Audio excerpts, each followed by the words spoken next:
establishment had their chance. Now we're here to represent your views. Britain's watching. Britain's watching. Britain's watching. We're proud to be GB News, The People's Channel. Britain's news channel.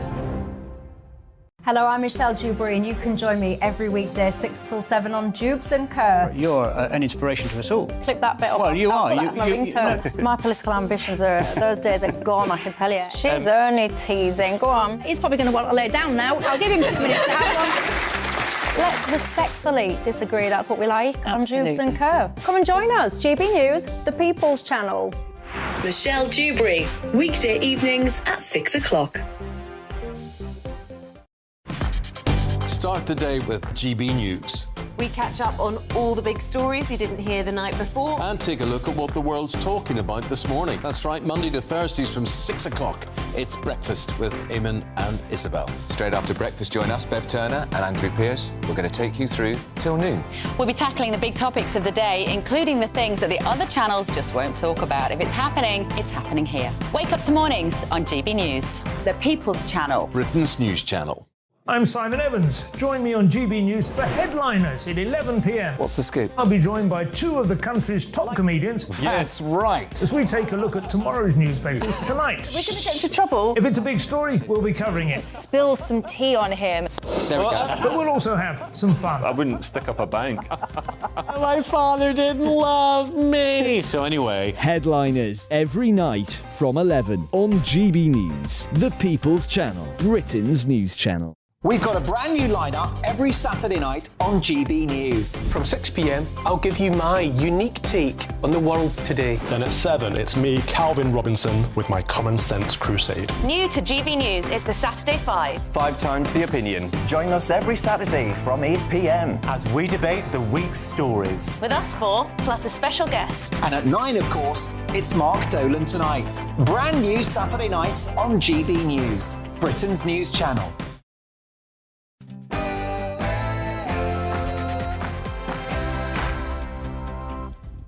No spin, no bias, no censorship. I'm Dan Wootton. Tonight, it's good riddance, scheming Sturgeon, and good luck, Scotland, as the most incompetent politician of his generation wins the SNP leadership race. Sadly, Humza Useless is definitely not the man the country needs to clean up Queen Nick's almighty mess. One question I have is, where are all the men? Do you regret not voting for amendments that would put rapists in women's prisons? No, I don't. So I'll explain why scheming Sturgeon's separatism pipe dream just got a whole load more unrealistic in my digest next. Then my superstar panel deliver their verdicts on the man that could inadvertently save the union. Tonight, I'm joined by Carol Malone, Benjamin Butterworth and Emma Webb. Plus, J.K. Rowling has slammed ex-SNP councillor Austin Sheridan for making light of this attack on women's rights campaigner Kelly J. Keane. So after pledging to embolden trans extremists and fight for Sturgeon's sick gender recognition reform bill, is Useless Yusuf's victory bad news for women's rights? The man at the centre of that rolling Twitter storm takes on political editor at the Scottish Daily Mail, Michael Blackley, and free speech advocate Lisa Keogh, in what promises to be a very fiery clash soon. Elsewhere on tonight's show, as Prince Harry's worldwide privacy tour brings him back to London for another battle with the media, was King Charles right to avoid his toxic son by claiming, and I like this one, that he's busy? Top Daily Telegraph columnist Celia Walden gives her expert take on this monumental royal snub. Also on the way, Gary Lineker has broken his silence by brazenly revealing details of his shady impartiality deal with spineless BBC boss Tim Davie. I said to Tim, there are 2 things that I will continue to talk up on. I will not back down on. And he agreed. So, has the Beeb's biggest paid star been given free rein to humiliate the corporation? Calvin McKenzie weighs in. Plus, after a local woman was assaulted by Antifa supporters at a protest outside a Newquay migrant hotel, are the hard left hypocrites for using violence in defence of open borders? Nigel Farage will give his unflinching analysis of the migrant crisis live soon. Ahead of the government's so-called Green Day on Thursday, is it time we stop listening to doomsday warnings over the environment? David Viner, a senior research scientist in the year 2000, said, "Within a few years, snowfall in the UK will become a very rare and exciting event. Children just aren't going to know what snow is." Neil Oliver is going to react to Ben Leo's expose on decades of incorrect environmental doom-mongering. That's in The Outsider. And Gwyneth Paltrow is locked in a £245,000 court battle over a skiing incident. But it's the starstruck prosecutor who's stealing the show. Just under 5'10". Okay. I am so jealous. I think I'm shrinking though. You and me both. I have to wear 4-inch heels just to make it to 5'5". Well, so they're very... What is going on? I'm going to show you more from the most bizarre celebrity trial in recent memory later in the show. As ever, first look at tomorrow's newspaper front pages, a brand new Greatest Britain and Union Jack has named as well. This is Dan Wootton tonight. Let's go.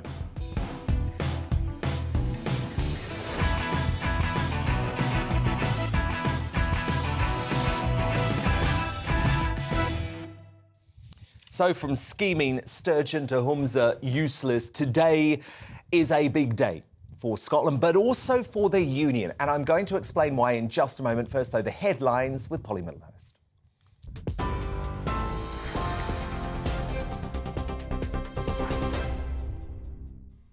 Dan, thank you, and good evening to you. Our top story tonight on GB News. Nicola Sturgeon says Humza Yousaf will be outstanding as the new leader of the Scottish National Party. And at 37, he becomes the youngest First Minister and first to come from an ethnic minority background. Scotland's Health Secretary claimed victory over Finance Secretary Kate Forbes and former Community Safety Minister Ash Regan with 52% of the vote. He says he's honoured to be taking on the role. I'm not just humbled of that, I most certainly am. I also feel like the luckiest man in the world to be standing here as a leader of the SNP, a party I joined almost 20 years ago and that I love so dearly. Humza Yousaf speaking there. Well, the Prime Minister says he's taking a zero-tolerance approach to antisocial behaviour.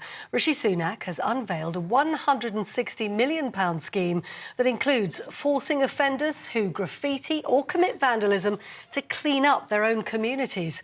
The government says laughing gas will also be banned by the end of the year, becoming a Class C drug. The Prime Minister said current restrictions on nitrous oxide just aren't working. What we're going to do over the course of the spring and the summer is consult on the best way to do this to make sure that it is effective. Tackling supply is important. That's why we've gone out after county line gangs and disrupted 3,500 of them. It's why we've toughened up sentencing for drug supply. It's why the police have got these things called Project Adder, for example, which is a national programme to target drug gangs in particular. So all of those things help deal with supply. Sunak. Now, thousands of civil servants and public sector workers are staging fresh walkouts next month. The PCS union says more than 130,000 members are striking on April the 28th in a long-running dispute over pay, pensions and job security.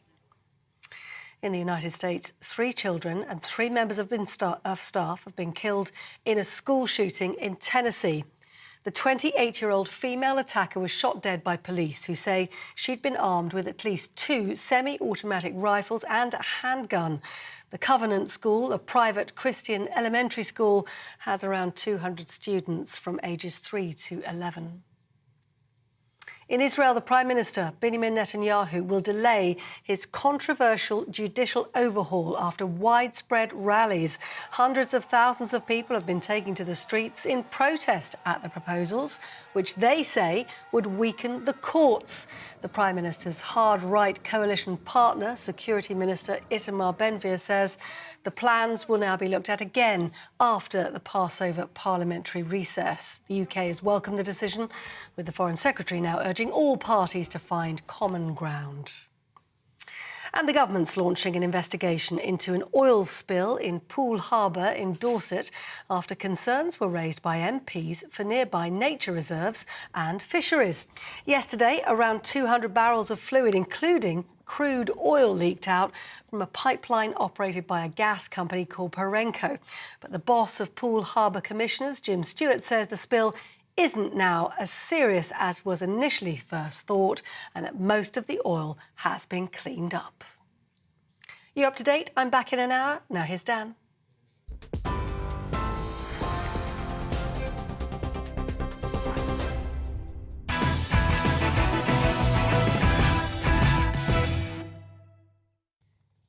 I genuinely believe the SNP just destroyed the dream of Scottish separatism in favour of the woke engineering of society that very few Scots actually want, with this decision today to replace scheming Sturgeon with whom's a useless.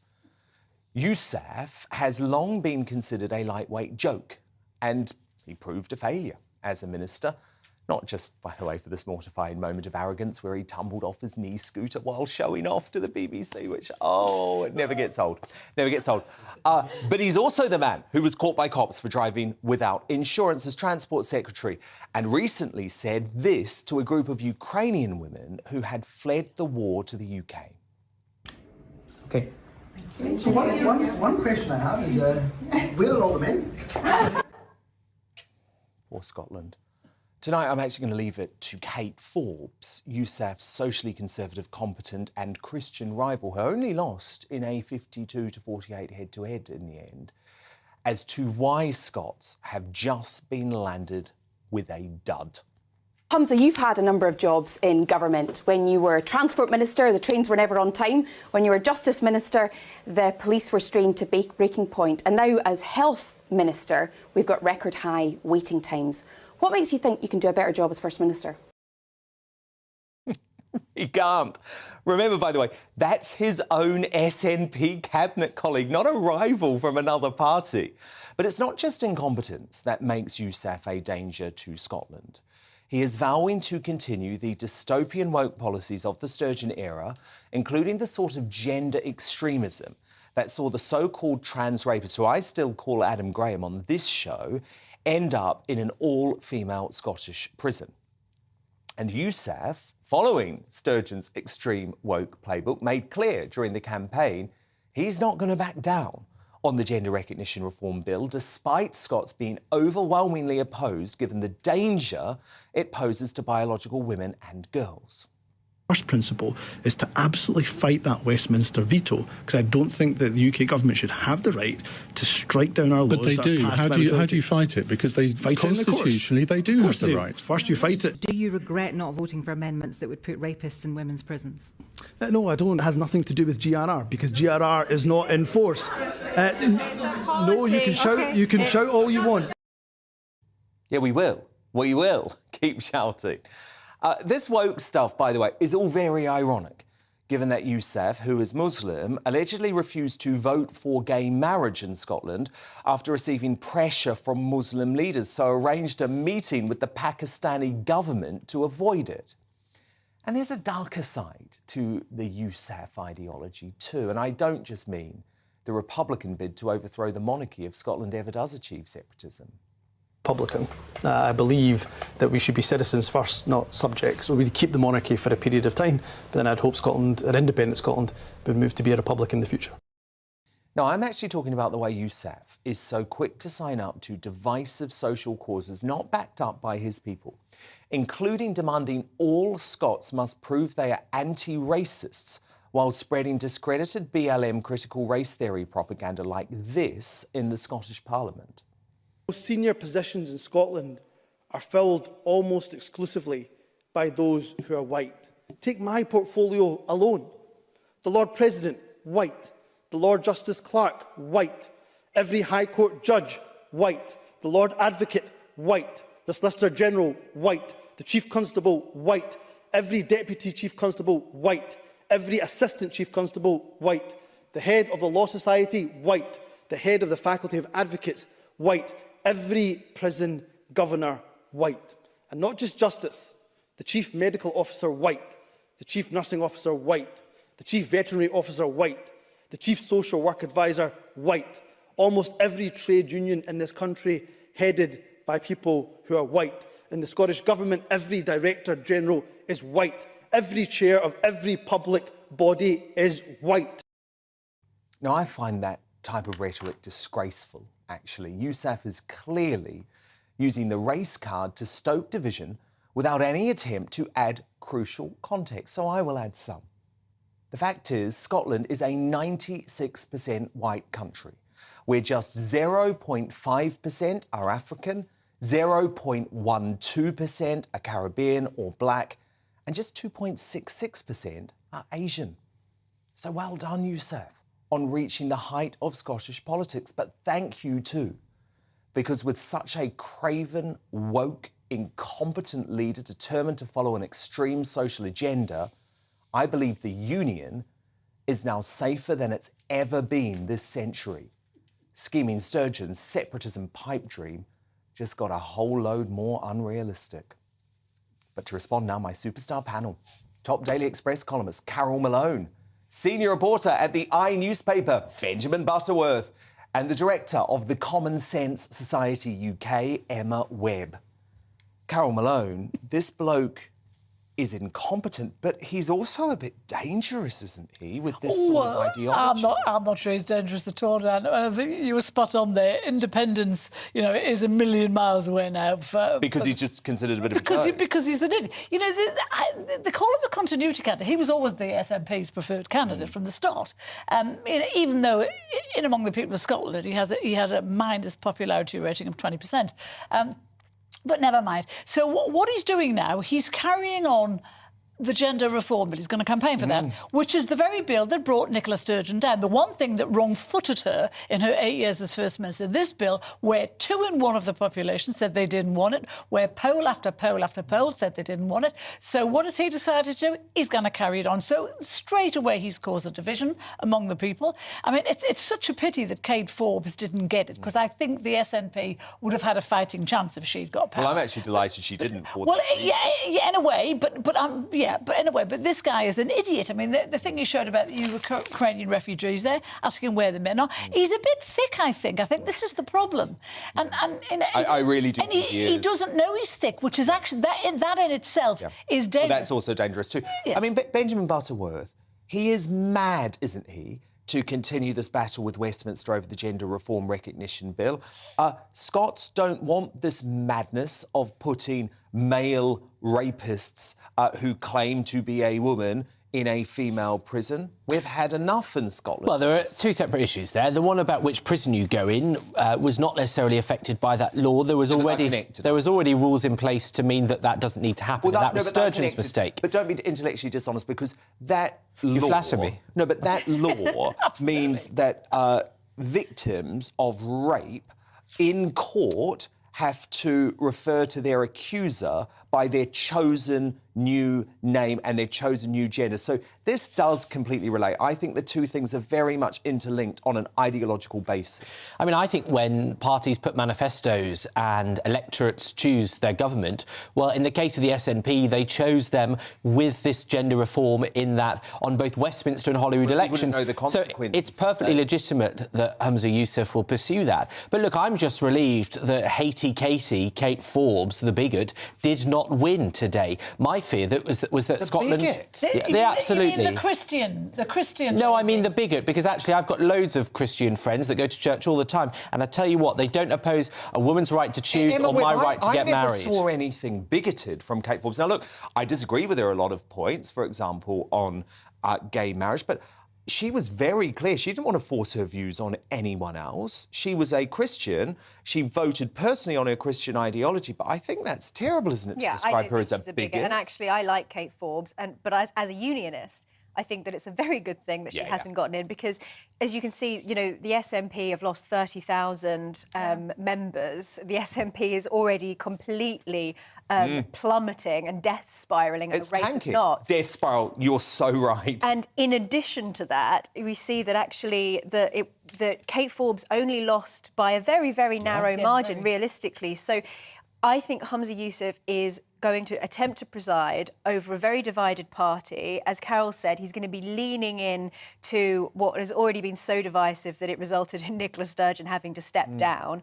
And Kate Forbes had the ability to reach across that political divide and to appeal to people who wouldn't otherwise vote for her. And also, she's competent, Carol. She's completely... Put ideology for one side. She could actually do the job, absolutely. She was spot on when she pulled him apart for his record. I mean, the health service is a shambles. But that will haunt him, that clip. But can I also say that I think he's gutless as well, because you alluded to it earlier. Back in 2014, when he was supposed to vote on the gay marriage bill, he also asked permission to be absent as well, because he told them he was getting pressure from the mosque. And he said in his most recent campaign, he said he would not be influenced by his religion. Well, he will be, because he was back in 2014. Benjamin, actually, Humza Yousaf has also said that he would never vote for gay marriage. He doesn't believe in it because of his Muslim beliefs.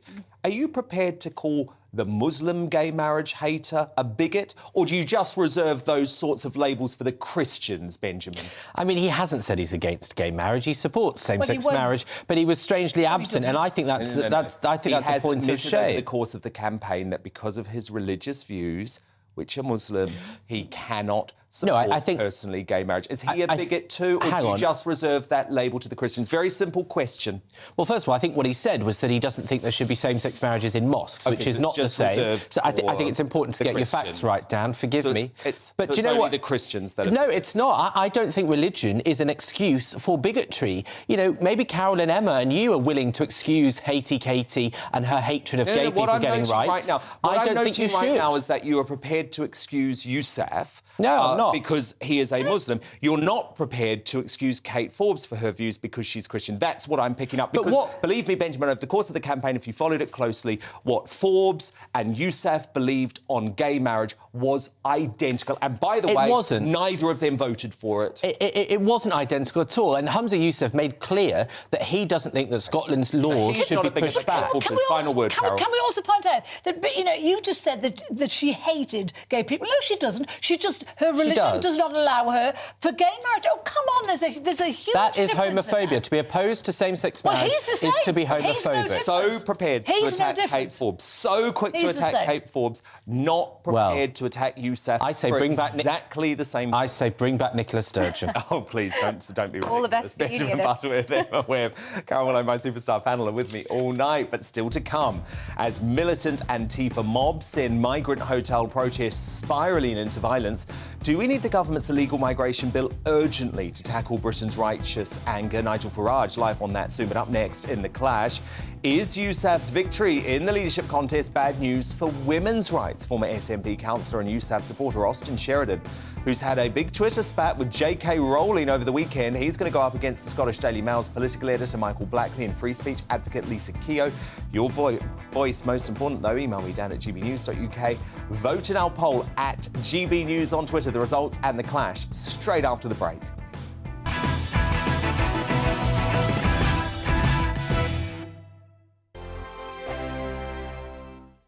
I joined GB News because I was sick and tired of not hearing my views being represented, not just mine, but so many people that I knew and spoke to. I just couldn't get my voice out there. I couldn't say anything. I couldn't do anything. Whatever the narrative was, I kind of had to follow it. GB News is there to provide a voice for those who have been ignored by the establishment media. We think different things, we've got a different style. GB News is here to be optimistic and positive about the future. It's real kind of dynamic and flowing, with the audience very much at the heart of it, like a big family. Here at GB News, we talk about the things that matter to you. Hearing the voices from right across our towns and cities, especially our towns. All sides of the argument represented with a heavy dose of opinion. We're on a mission here to make a difference. And the GB News family really is here for you, and whatever time of day you can watch or listen. Britain's watching. Britain's watching. We're proud to be GB News. The People's Channel. Britain's news channel. Monday to Thursday, 9 p.m. till 11 p.m. Join me, Dan Wootton. I'll bring you the sharpest takes and hottest debates. Do you not believe in prisons? I don't believe in prisons. I'm completely stunned. I guarantee you there'll be no spin, no bias, no censorship. I actually was personally quite offended by it. And no reason to go to bed. So I guess they've always been quite woke. That's Dan Wootton tonight on TV, radio and online. Monday to Thursday from 9 p.m. till 11 p.m. on GB News. The People's Channel, Britain's news channel. We are GB News, the People's Channel. And right across the United Kingdom. You can find us on Sky Channel 512. Virgin Media Channel 604. Freesat Channel 216. Freeview Channel 236. And YouView Channel 236. You can also take us with you on DAB Plus Radio. With the GB News app and at the website gbnews.uk. We're absolutely everywhere. Come join us on GB News, the People's Channel, Britain's news channel. Start the day with GB News. We catch up on all the big stories you didn't hear the night before. And take a look at what the world's talking about this morning. That's right, Monday to Thursdays from 6 o'clock. It's Breakfast with Eamon and Isabel. Straight after breakfast, join us, Bev Turner and Andrew Pearce. We're going to take you through till noon. We'll be tackling the big topics of the day, including the things that the other channels just won't talk about. If it's happening here. Wake up to mornings on GB News, the People's Channel. Britain's news channel. New to GB News is the Saturday 5. Join us every Saturday from 8 p.m. as we debate the week's stories, controversies and issues. With us 4, plus a special guest. It's 5 times the opinion, 5 times the debate, and 5 times the fun. The Saturday 5. Saturday nights from 8. Only on GB News, the People's Channel. Britain's news channel. You could wink at the end. I can't believe I can't Britain's wink. listening. I'm Mark White. As GB News Home and Security Editor, I cover those key issues that are so important to you. Our authorities, our communities doing all they can to combat violent crime. With the public services under unbearable strain, why are we still failing to control our borders? Defence, the first priority of any government, has been continually hollowed out. Can we trust our politicians to protect the armed forces? Join me, Mark White, on GB News.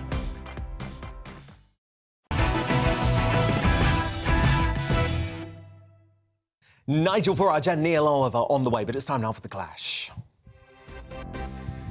And Humza Useless being elected as the leader of the SNP is great news for the future of the union, but perhaps not for women's rights. Throughout the election campaign, Yousaf was the only candidate who supported scheming Sturgeon's sick gender reform bill, which allows people to legally apply for a new gender after just 3 months. Look. If we cave in, if we roll over to a Westminster power grab, they will come after legislation after legislation after legislation. They're already threatening to do it, time and time and time again. Meanwhile, the war on women's rights activists hit the headlines again over the weekend with attacks on Kelly J. Keane, including a soup being thrown over her before she was forced out of New Zealand. One of Humza's most loyal henchmen, former SNP councillor Austin Sheridan, took great delight in this, tweeting, "Seems you can't have a nice wee bit of tomato soup without transphobes getting all worked up about it." But Scotland's most famous woman, J.K. Rowling, hit back, writing, "We've all met progressive men who think male violence against women they don't agree with is a right old laugh. What's new is seeing them be this open about it. Maybe Humza will let you write his gags if you manage to get him elected, Austin Sheridan." So, with the election result now confirmed, I want to know, is Yousaf's victory bad news for women's rights? Email me, dan@gbnews.uk, tweet me @gbnews. I'll poll shortly. But to debate this now, I'm joined by the man at the centre of the storm, the SNP's Austin Sheridan, alongside the political editor at the Scottish Daily Mail, Michael Blackley, and the free speech advocate, Lisa Keogh. So, Austin Sheridan, what do you have to say to J.K. Rowling, who says that you are laughing, just openly laughing, at a women's rights campaigner being attacked? First of all, congratulations to Humza Yousaf on winning the SNP leadership. What a great victory for progressive politics in Scotland. J.K. Rowling put out a tweet. She misrepresented what I was saying. I was saying that it's ridiculous that people can't seem to post pictures of their tea or their dinner, etc. on Twitter without transphobes with this peculiar obsession with tomato-based products. What she then went on to do is she then posted a picture of Posey Parker with a hand around her neck, and it turns out that was actually her security guard, and what was being held to her neck was a phone. So she purposely tried to mislead people. Then when people were calling her out on Twitter, well, no, but you're laughing about her having tomato soup poured over her head at the very least. No, absolutely not. I don't condone violence against anyone, regardless of the situation. Okay. I believe that the rule of law should always be upheld, and people should be punished accordingly. Lisa Keogh, you've been very passionate about these sorts of views. Do you feel nervous about having Yousaf continuing Sturgeon's policies on the gender extremism? 100%. I think Yousaf, sorry, not useless. I think Yousaf being in charge of Scotland it's a nightmare. He's obviously he doesn't like women. It's very obvious to see He wants men to be able to say he's women. He's a dangerous man. And like Kate Forbes said, he's kind of failed at everything he's done. Michael Blackley, political editor at the Scottish Daily Mail, can you talk to me about the politics of this? Because even if it's what he ideologically believes, isn't this just insane for Yousaf to continue with the gender recognition reform bill and this big fight with Westminster, given it finished Sturgeon off? Yes, I mean, I think it was pretty interesting that on his first day, just as the result of this is confirmed, he was asked, I asked him about whether he intended to challenge the UK government's use of a Section 35 order to block the gender reform bill, and he confirmed that that was his first principle, that's his starting point, that he intends to do that. Now, this is an issue that has been hugely divisive in the SNP, and there's been people within the SNP that have told me they just hope that whoever wins just lets this issue die because it's doing damage to the party, and they were just desperate that the next First Minister doesn't go ahead with this. Although in recent weeks, Nicola Sturgeon has refused to say that she will definitely challenge this in the courts because there's a lot of danger in actually doing that. So in saying that he will go ahead with this, Humza Yousaf is actually instantly being even more adamant of pressing ahead with this legislation than Nicola Sturgeon was. More provocative, ignoring the people of Scotland. What a weird thing to do on your first day in office. Austin Sheridan, can you just tell me why you love Yousaf so much? Because as far as I can tell, he's an incompetent politician. He failed as the Justice Minister. He failed as the Transport Minister. He failed as the Health Minister. He doesn't seem particularly smart. He's a walking, talking PR disaster. What is it about Yousaf that you think will make him a good leader of Scotland? Humza Yousaf is the only candidate that is progressive and he's thinking how he wants to move Scotland forward economically and the kind of policies he wants to implement. Just because he's woke, that's it. And he's the only candidate committed to equality. I should correct something you were saying earlier on in the show, Dan. In the Scottish Parliament, there are 3 stages in legislation. Humza Yousaf voted for same-sex marriage in the first stage in the Scottish Parliament, and Humza Yousaf voted for the gender recognition reform.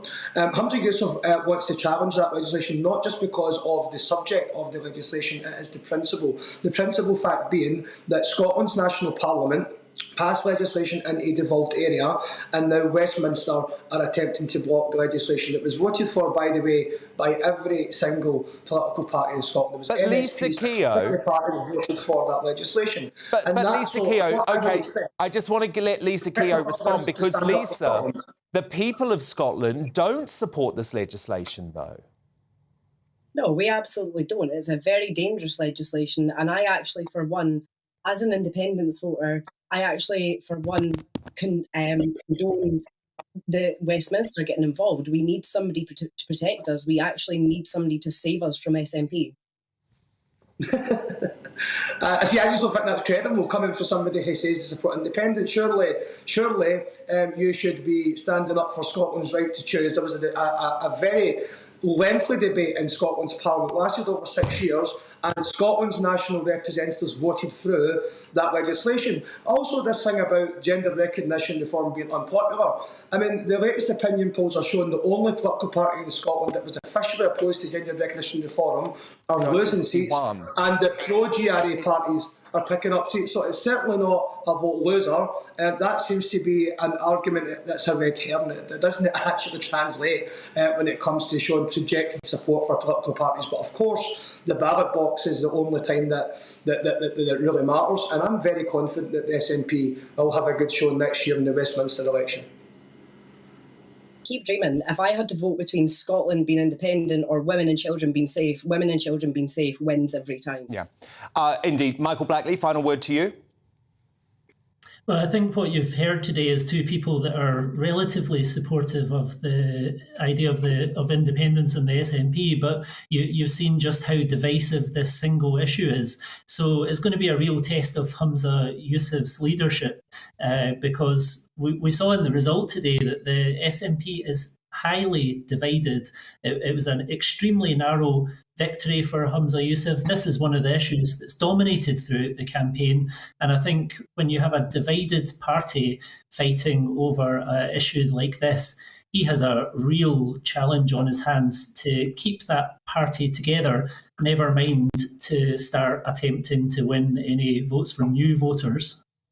OK, fascinating debate. Thank you so much for having it. That's the political editor at the Scottish Daily Mail, Michael Blackley. Before that, the SNP's Austin Sheridan and the free speech advocate Lisa Keogh. So who do you agree with? After he pledged to fight for Nicola Sturgeon's gender recognition reform bill, is Humza Yousaf's SNP leadership win bad for women's rights?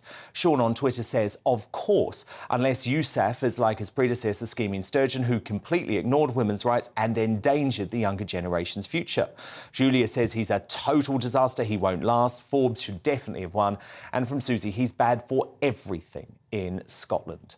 And your verdict is now in. 94% of you agree that Yousaf is bad for women's rights. Just 6% of you say he is not. Coming up, our senior producer Ben Leo will expose decades of false climate scaremongering. So is it time we stop listening to doomsday warnings over the environment? Historian and broadcaster Neil Oliver has his say very soon. But first, as locals protesting against migrant hotels are faced with violent resistance from up to 150 supposed anti-fascists, will the government finally support these suffering communities? Nigel Farage is live straight after the break.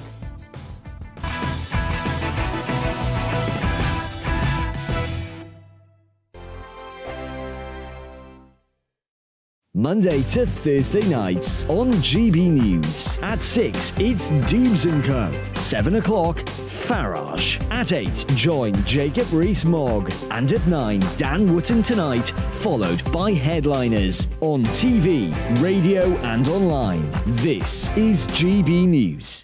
It's all about family, being in people's living rooms, all the interaction and getting to know who our viewers and listeners are. When I was young, my dad used to say, nah, stop arguing. I wanted an outlet that would enable me to give my opinion.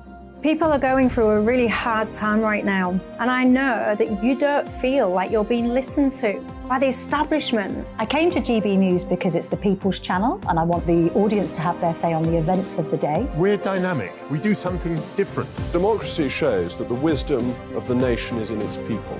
I get to travel to find out what the story is from a personal perspective. The British people aren't fools. We know when we're not being told the full story. We've got to work out how Britain moves forward from this. It's the best country in the world. The establishment had their chance. Now we're here to represent your views. Britain's watching. Britain's watching. Britain's watching. We're proud to be GB News. The People's Channel. Britain's news channel. Westminster is going around in ever-decreasing circles, followed by the media. Britain is broken. How on earth did we get into this mess? But more importantly, how do we get out of it? Join me at 7 p.m, Mondays to Thursdays on Farage. Here on GB News, we will have open, rational debate. We've got to work out how Britain moves forward from this. Join us here on GB News, the People's Channel. Britain is watching. I'm Jacob Rees-Mogg, the Member of Parliament for North East Somerset and a former government minister. For years, I've walked the corridors of power in both Westminster and the City of London. I campaigned in the largest democratic vote in our island story. I know this country has so much to be proud of. We need to have the arguments, the discussions on how we make it better. The wisdom of the nation is in its people. Vox Populi, Vox Dei. That's why I'm joining the People's Channel. Join me Monday to Thursday at 8 p.m. on GB News, Britain's news channel. GB News has its own late-night paper preview show, Headliners, where comedians take you through the next day's top news stories. You don't have to bother reading the newspaper, we've got it covered for you. Headliners, every night at 11 p.m. and repeated every morning at 5 a.m. We won't send you to sleep like some of the other paper review shows out there. GB News, the People's Channel, Britain's news channel. Join me, Camilla Tominey, on Sunday mornings from 9:30, taking the politicians to task and breaking out of SW1 to see how their decisions are affecting you across the UK. Bursting the Westminster bubble every Sunday morning, only on GB News, the People's Channel. Britain's watching. You've probably seen politicians interviewed 1,000 times, but we do it differently. We find out who they really are, we don't shout, we chat, and hopefully we bring a bit of light, not just heat. Did you know, All Kate sorts of Moss? rooms. Apparently. Do you have a pair of jeans or a pair of jeans? No, of course I don't. What would I do with them? My friends are like, oh my God, what's she doing now? Join me every Sunday at 6 for Gloria Meets, only on GB News, the People's Channel, Britain's news channel.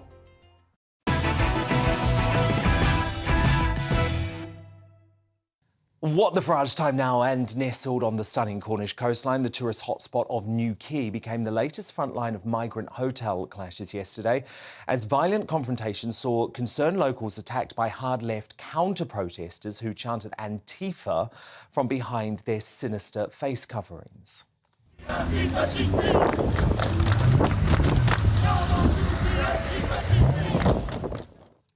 Now, locals had gathered to protest against the arrival of almost 200 asylum seekers in Newquay's Beresford Hotel, but faced violent resistance from up to 150 supposed anti-fascists who were caught on film assaulting a woman for daring to challenge the placement of migrants in her own community.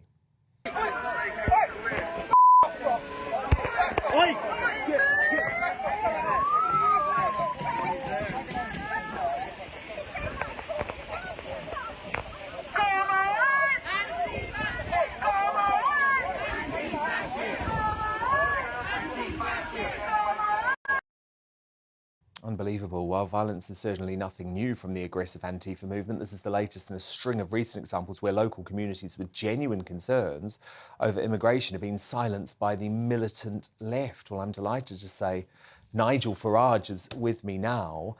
And Nigel, the public have just lost patience, haven't they? Oh, absolutely. I mean, it's happening here. It's happening in Ireland, too, in a much bigger degree than here. This was the second protest that's taken place outside this hotel in Newquay. It was prompted, this particular one, by a man who appeared in Bodmin Magistrates Court, a Moldovan, on the charge of rape. And that will then go to Truro, to the main, Crown Court in Cornwall. It turns out this man from Moldova wasn't actually from the Beresford Hotel, from another address. We don't know his status. But what this reflects, and I saw this with people in Knowsley, up in Liverpool and elsewhere, is there is a genuine sense of fear. And let me tell you why.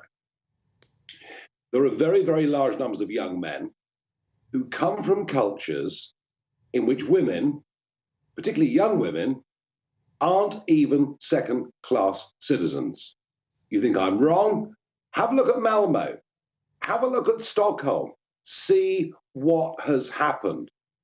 The way women are treated in Middle Eastern countries, for example, is something we find repugnant here. It's just as simple as that.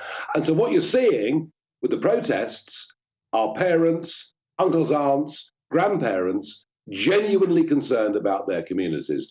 And for this violent mob to come along and to accuse the other side of being fascist when they're the ones behaving in classic fascistic manner, shouting down free speech, wearing their balaclavas. I mean, this is, let's face up to this, this refugees welcome movement is a very, very dangerous movement. Well, Nigel, especially when we talk about this next story. An Iranian man jailed for raping his female London lodger as she slept has actually won the right to stay here in the UK amidst fears he could face persecution if he returned to Iran.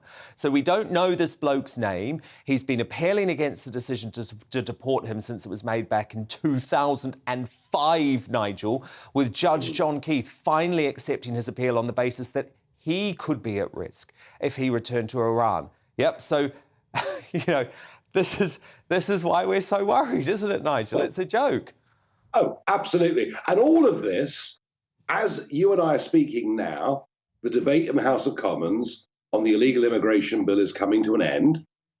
And we all focus on the ECHR. We all focus on the European Convention on Human Rights and its associated court in Strasbourg. Actually, there's as big a problem with the UK judiciary. All the while, that Human Rights Act that Blair brought in 1998, which incorporated the convention and went further, all the while British judges can rely on that, we will not solve this problem. And meanwhile, sorry, you go. Yeah. I mean, look, so it's all well and good. Suella Braverman, Rishi Sunak talking tough on all these things, and they're talking even tougher than Priti Patel did. But don't think this is just about leaving ECHR. We have to remove from UK Liberal judges the tools that they can use. I mean, it took us 10 years to get Abu Hamza out of the country. 10 years. And now this Iranian gets to stay. So some of this problem rests here at home. And the government is going to need to be much, much more clear-sighted on the solutions. At the same time as talking tough, Nigel, we learn that Sunak is considering a deal with the UN Refugee Agency that could see 20,000 migrants offered a safe and legal route into Britain. This is apparently to appease wets on the Tory backbenches. What do you make of it? Just for people to get a sort of handle on this, we've allowed 500,000 refugees in since 2015. I repeat, 500,000 since 2015.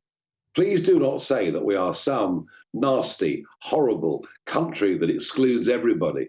People have poured in from Hong Kong, they still are at 50,000 a year, from Afghanistan, from Ukraine, from Syria. I mean, we've more than done our bit. And the false argument that Europe accepts more, well, that's because they allowed the Mediterranean to become absolutely open waters for anyone that set foot on EU soil. I was there in 2015, Dan. I warned this policy was an error. I then saw us compounding it in our country. We have been more than generous. The fact that MPs are more focused on so-called safe and legal routes than dealing with people coming here illegally tells you where Parliament is. And by the way, who are these safe and legal routes open to? Is it the 110 million? Is it the 110 million that the UNHCR say are displaced? Is it the billions from 121 countries that treat homosexuality as effectively being criminal? Is it another 5 billion who earn less than $5 a day? I mean, what are we talking about here? Doesn't someone have to say, throughout our history, our nature, our culture, we've always been generous to those in fear of their lives, but we cannot go on taking numbers like this. We mustn't go on taking numbers like this because it's unfair to those that are living here. And I will not abide this ridiculous refrain that somehow we should be compared, as Lineker did, to 1930s Germany. All of this is entirely false. What it needs is the Conservatives to stand up to this narrative properly, for the Liberals, the real Liberals, to recognise the rights and wrongs, actually, of what refugee status is, and to confine it to those that genuinely are. And the problem I see is moral cowardice. The fact we have a whole wing of the Conservative Party more worried about safe and legal routes than sorting out the problem tells me that the Conservative Party is split. Tells me that Westminster is more out of touch with the British public than on any issue I've seen in my lifetime, and fills me with a sense of foreboding that Sunak won't sort it out. I hope I'm wrong. I hope you're wrong too on this. Nigel Farage, brilliant stuff. And of course, Farage back 7 p.m. tomorrow night here on GB News. Thank you, Nigel. But coming up, as Sunak unveils a crackdown on antisocial behaviour, including so-called nuisance begging, is the Tory Deputy Chairman Lee Anderson right to say he will not ever give money out on the streets again? My Superstar panel return to debate that shortly. But first, we call out the environmental doommongers ahead of the government's Green Day on Thursday. And I'll be asking Neil Oliver next if it's time to put the eco-lobby back in their box. Don't go anywhere.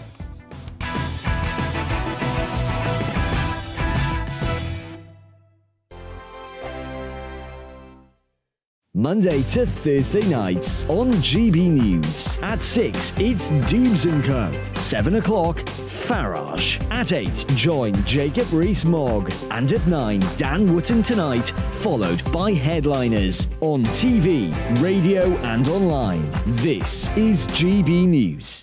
First and foremost, I am a GB News fan, and I was before I was working here. Just love the fact that we're asking the questions that a lot of establishment media won't ask. With a bit of a twist, we not only want to inform you, but we want to keep you entertained. It's worth the drive because you get in and the team's all ready and waiting, they're itching to go, and it's a proper little family. GB News is the People's Channel. It's the audience that makes the programme sing. We're giving our viewers and our listeners a voice. I see the thousands of your letters, tweets, emails, you name it, coming in. Britain is broken. How on earth did we get into this mess? But more importantly, how do we get out of it? The establishment had their chance. Now we're here to represent you. It's time for something different. It's time for GB News. I'm very patriotic. I believe in Britain. Our best days lie ahead. Britain's watching. Britain's watching. Join us here on GB News. The People's Channel. Britain's news channel. Join me, Patrick Christie's, Monday to Friday, 3 till 6. We tackle the day's news agenda like you've never seen before. It's high tempo, high octane, the most controversial topics, and the best guests. You will not be able to take your eyes and ears off it. I'm not afraid to ask the questions that you really want answered. 3 till 6 p.m, Monday to Friday on GB News, the People's Channel, Britain's news channel. GB News has its own late-night paper preview show, Headliners, where comedians take you through the next day's top news stories. You don't have to bother reading the newspaper, we've got it covered for you. Headliners, every night at 11 p.m, and repeated every morning at 5 a.m. We won't send you to sleep like some of the other paper review shows out there. GB News, the People's Channel, Britain's news channel. Join me, Camilla Tominey, on Sunday mornings from 9:30, taking the politicians to task and breaking out of SW1 to see how their decisions are affecting you across the UK. Bursting the Westminster bubble every Sunday morning, only on GB News, the People's Channel. Britain's watching. I'm Michael Portillo. Join me on GB News on a Sunday morning for topical discussion, debate, arts and culture, and sometimes even ethical dilemmas. I don't always agree with you, Michael. Michael Portillo, Sundays on GB News, the People's Channel, Britain's news channel. I'm Andrew Doyle. Join me at 7 o'clock every Sunday night for Free Speech Nation, the show where I tackle the week's biggest stories in politics and current affairs with the help of my 2 comedian panellists and a variety of special guests. Free Speech Nation, Sunday nights from 7 on GB News, the People's Channel, Britain's news channel.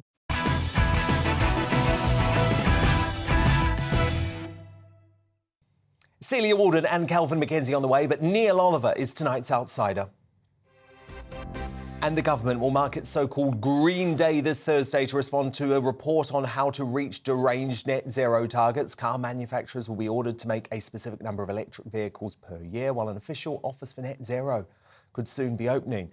It follows a fresh update from the UN and the IPCC last week, which was packed full of extreme doomsday language such as ticking time bomb and skating on thin ice, warning humanity faces being imminently wiped out if we don't stop using fossil fuels now. But does anyone take these over-the-top warnings seriously?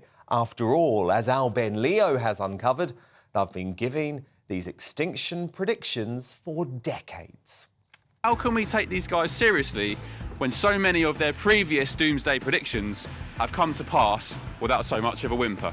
The New York Times in 1969 ran quotes from Stanford University biologist Paul Ehrlich, who warned, "We must realise that unless we are extremely lucky, everybody will disappear in a cloud of blue steam in 20 years. In 1971 in the Washington Post, Dr. S. Rasool of NASA and Columbia University said, "If sustained over 5 to 10 years, such temperatures could be enough to trigger an ice age." And in 1989, a senior UN environmental official said that entire nations could be wiped off the face of the Earth by rising sea levels by the year 2000. In 1982, Mustafa Tolba, the former exec director of the UN Environmental Programme, said inaction will cause, by the turn of the century, the year 2000, an ecological catastrophe which will witness devastation as complete, as irreversible as any nuclear Holocaust. And David Viner, a senior research scientist in the year 2000, said, "Within a few years, snowfall in the UK will become a very rare and exciting event. Children just aren't going to know what snow is." Whee! In another more recent example, climate change goddess Greta Thunberg went back and deleted a 2018 tweet last week where she said, "A top climate scientist is warning that climate change will wipe out all of humanity unless we stop using fossil fuels over the next 5 years." How dare you! So, Neil Oliver, great work from Ben Leo there. It makes me wonder whether these extreme doomsday predictions, which actually never come to pass, do more harm than good when it comes to the climate debate. Hi, Dan. Yes, I think they do. I think one of the problems that the doom mongers have is that it's all there happening in real time now. I think perhaps, whatever, you go back 20 years or 50 years or whatever, where the doom mongers were able to make these predictions and have so many people with no alternative and no alternative sources of information in order to help them find an alternative point of view. But of course now, courtesy of the internet, which is both a blessing and a curse, we can all see what's really happening in real time all around the world. And increasingly people are invited to look at the patterns that have unfolded. To go beyond that package that you showed there, there was talk of climate, catastrophic global warming between the 1880s and the 1940s as well. Before that talk of human-caused climate change that was going to cause an ice age. In the period before it, there was talk that global warming was going to kill us all again. And I think it's becoming increasingly difficult for the doom mongers to get away from the fact that we can all find, if we so wish, very valid reassurance that they've done this before, they're doing it now, and they will keep doing it until, well, they will just keep doing it. Of course. And our government wants us to listen to these doomsday warnings, to be scared by them, so that when they talk about this Green Day on Thursday, we're going to be nudged into changing our behaviours, Neil, to using 7 recycling bins, to be bankrupt because we're trying to install heat pumps in our homes or replace our petrol and diesel vehicles with electric cars. Yes, and when you get right down to it, in this context, as in so many others, there is something just profoundly anti-human about what's going on.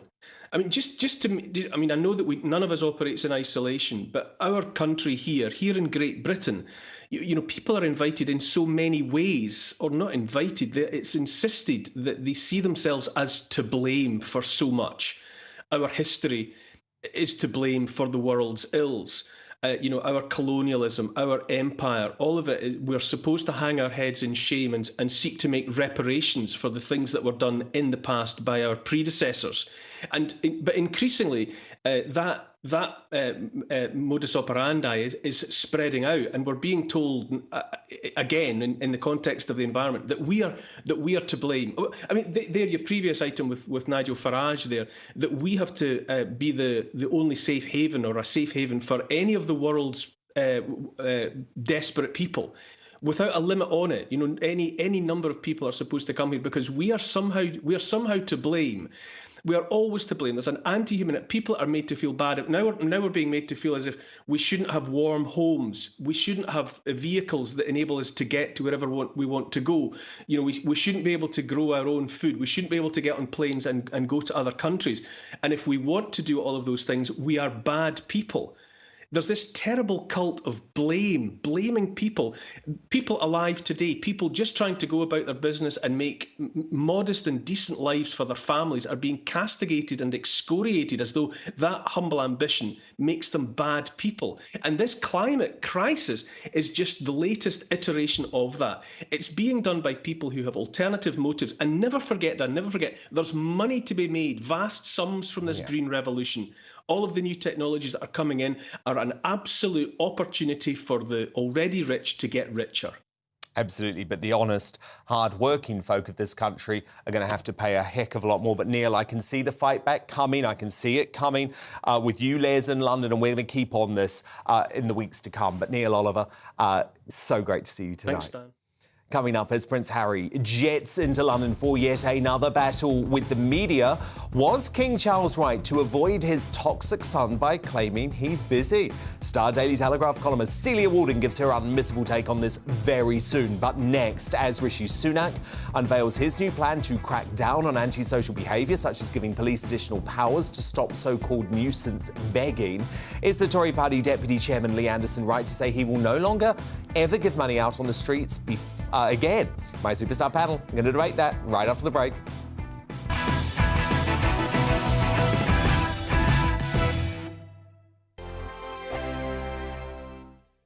You've probably seen politicians interviewed 1,000 times, but we do it differently. We find out who they really are, we don't shout, we chat, and hopefully we bring a bit of light, not just heat. Did you know Kate Moss? Apparently.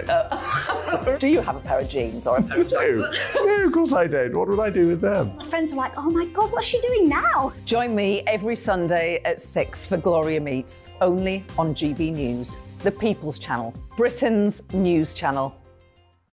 I'm Jacob Rees-Mogg, the Member of Parliament for North East Somerset and a former government minister. For years, I've walked the corridors of power in both Westminster and the City of London. I campaigned in the largest democratic vote in our island story. I know this country has so much to be proud of. We need to have the arguments, the discussions on how we make it better. The wisdom of the nation is in its people. Vox Populi, Vox Dei. That's why I'm joining the People's Channel. Join me Monday to Thursday at 8 p.m. on GB News, Britain's news channel. Here on GB News Live, we'll be keeping you in the picture, finding out what's happening across the country and finding out why it matters to you. We'll have the facts fast with our team of reporters and specialist correspondents. Wherever it's happening, we'll be there from 12 noon on TV, radio and online. GB News, the People's Channel, Britain's news channel. I'm Andrew Doyle. Join me at 7 o'clock every Sunday night for Free Speech Nation, the show where I tackle the week's biggest stories in politics and current affairs with the help of my two comedian panellists and a variety of special guests. Free Speech Nation, Sunday nights from 7 on GB News, the People's Channel, Britain's news channel. I'm Michael Portillo. Join me on GB News on a Sunday morning for topical discussion, debate, arts and culture, and sometimes even ethical dilemmas. I don't always agree with you, Michael.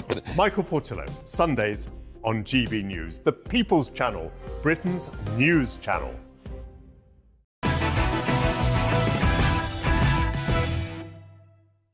It's 10 p.m. I'm Dan Wootton. Tonight, as the Prime Minister prepares to hand over new powers to police to deal with, quote, nuisance beggars, is Tory Deputy Chairman Lee Anderson right to say he will not give money out ever again to those begging on the streets? I'm going to ask if Sunak's crackdown on anti-social behaviour, which also includes a ban on laughing gas, can help the Tories clean up at the next general election. And ready to respond next, my superstar panel. Tonight, I'm joined by Carol Malone, Benjamin Butterworth and Emma Webb.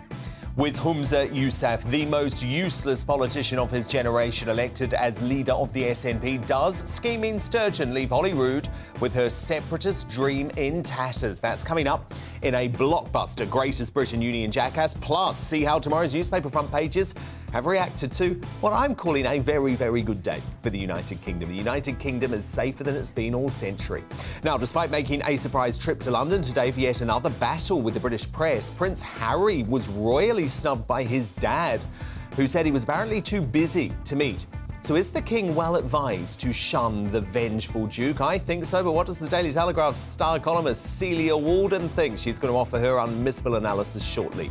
Also on the way, as Gary Lineker shows that the Beeb's impartiality rules never applied to lefties like him. I said to Tim, there are two things that I will continue to talk up on. I will not back down on. And he agreed. So given the secret deal, should Lineker's enabler Tim Davie be sacked as Director General? Fleet Street legend Calvin McKenzie hits out at this national scandal in Uncancelled. Plus, after the shocking abuse of women's rights activist Kelly J. Keane in New Zealand sees her driven out of the country, are biological women under attack now from the trans lobby? That's in the media buzz later this hour.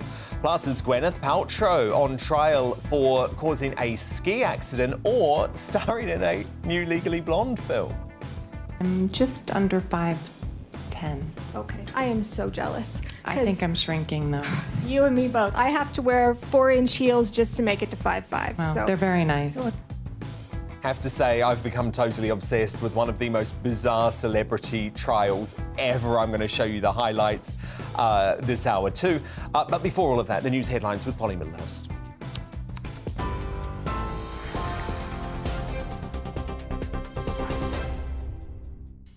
Dan, thank you. Good evening. The top story tonight on GB News. Nicola Sturgeon says Humza Yousaf will be outstanding as the new leader of the Scottish National Party.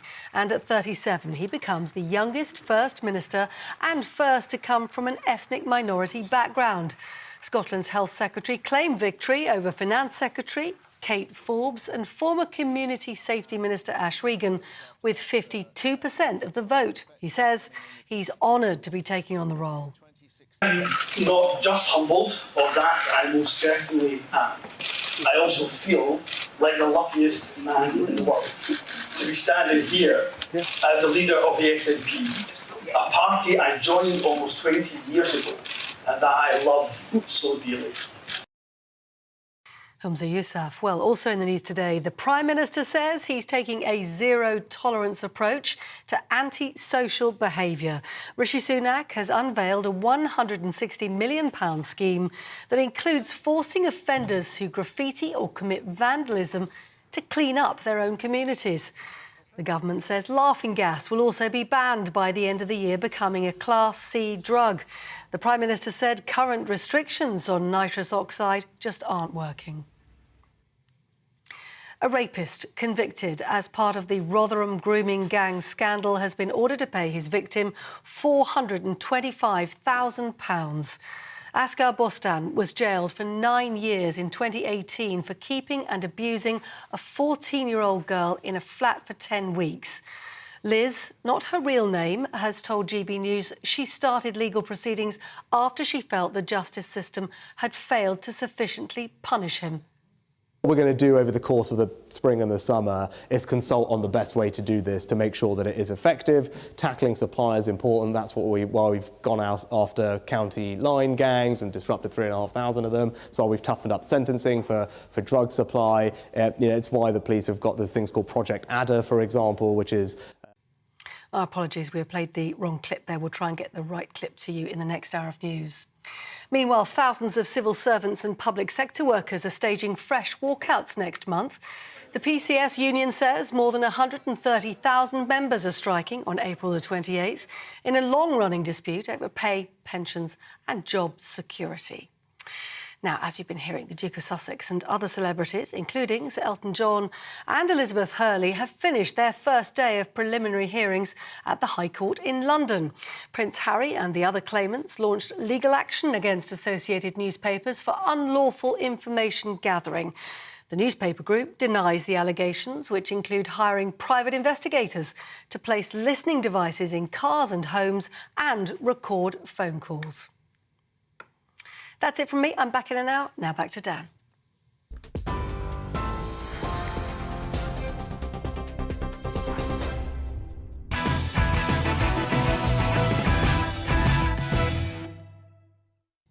Time for tomorrow's News Tonight now in our Media Buzz.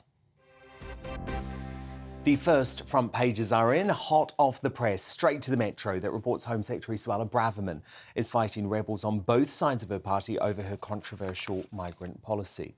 The Eye leads with Humza Yousaf's election as SNP leader, sending the party into a tailspin which many think will delay their separatist dream of an independent Scotland. And the Daily Express leads with Prime Minister Rishi Sunak's vow to keep fighting every day to stop Scotland from breaking the precious United Kingdom. I think his job just got a lot easier today, folks. My superstar panel back with me now. Top Daily Express columnist Carol Malone, senior reporter at the newspaper Benjamin Butterworth, and director of the Common Sense Society UK, Emma Webb. Now, Sunak also unveiled his clampdown on antisocial behaviour today with an action plan on tidying up Britain's streets of drugs, beggars and graffiti. But the PM was left flustered when a member of the public told him he was wasting time criminalising laughing gas or nitrous oxide when there were harder drugs to worry about. I think the Conservatives have dropped the ball a little bit, to be honest. I know it's all good talking about this laughing gas, but that is the least of your problems. It's people that are doing a lot harder drugs. I'm talking injecting, so I can only assume it's heroin.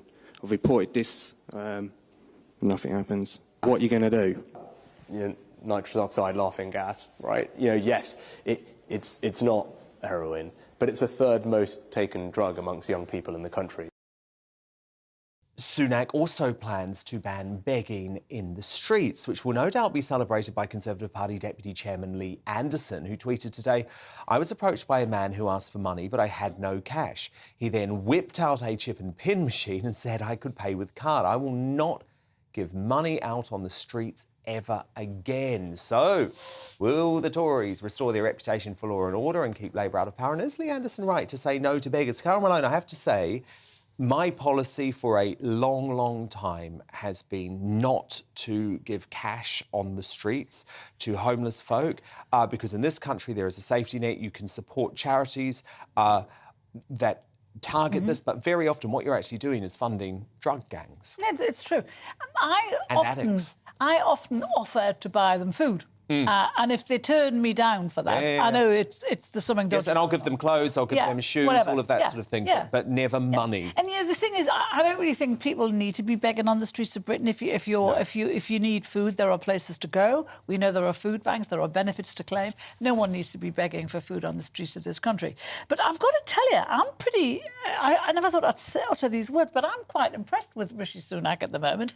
He's kind of batting it out the park, I think. And I know people say this doesn't sound like very, very much. He's done for Sturgeon with her ridiculous bill.